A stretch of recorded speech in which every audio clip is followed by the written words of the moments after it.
From the ECTV Sports Desk, I'm Ray Flores. Well, the Celtics and Lakers are headed towards a Game 7 in the NBA Finals.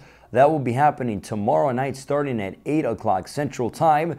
Yesterday, it was the Lakers who defeated the Celtics in Game 6 of the NBA Finals by a score of 89-67. Kobe Bryant had 26 points with 11 rebounds in the contest. Chipping in with 15 was Ron Artest with 17, and 13 boards was Paul Gasol. The Lakers were never in any imminent danger whatsoever. They came out firing. They knew their backs were against the wall, and at the Staples Center, where LA has been good to them, they showed that their home court really played a factor in the ballgame as they got the win convincingly, beating Paul Pierce, Ray Allen, and the entire Boston Celtics basketball team. Game 7 is going to be very interesting because we've seen two sides to this series. We've seen Boston come out firing and playing effectively with Garnett, with Rondo, with Allen, with Paul Pierce. We've seen the Lakers not play well with Kobe Bryant leading the charge. But then at times we've seen Kobe Bryant and the entire team rally around him with such players like Lamar Odom, Ron Artest, Jordan Farmar, Sasa Vujicic, Paul Gasol. The entire team comes together. Which teams are going to show up in Game 7? It is the biggest game of the year in the NBA Finals. Just to show you how important this is, in 1984, it was the LA Lakers who fell to the Boston Celtics in 7 games. In 85, with Bird and Magic still going strong, was the Lakers defeating the Celtics. In 87, the Lakers got the best of the Celtics. Now, this game is it means a lot to both teams. Obviously, the finals are at stake, but it gives the Lakers an opportunity for redemption.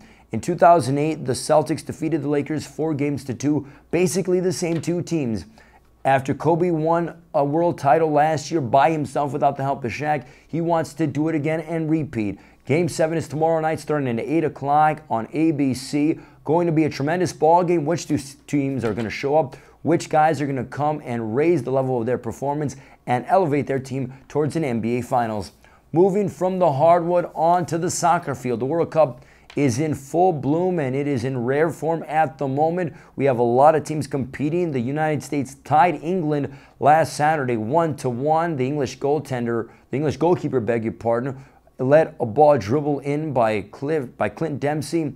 What a play it was and what a game it was as both teams tied up. Also, Mexico and South Africa tied up at 1 apiece. Looking at your upcoming schedule for the 2010 World Cup. Tomorrow, if you wake up early, rises before you go to work, it will be Argentina and South Korea at 6:30. So if those of you that have to be at work at 8:30, you can watch the majority of the game. Then for those of you that want to call in sick, it will be Greece and Nigeria at 9 in the morning. And then at 1:30 in the afternoon, France plays Mexico in the second part of the group stage.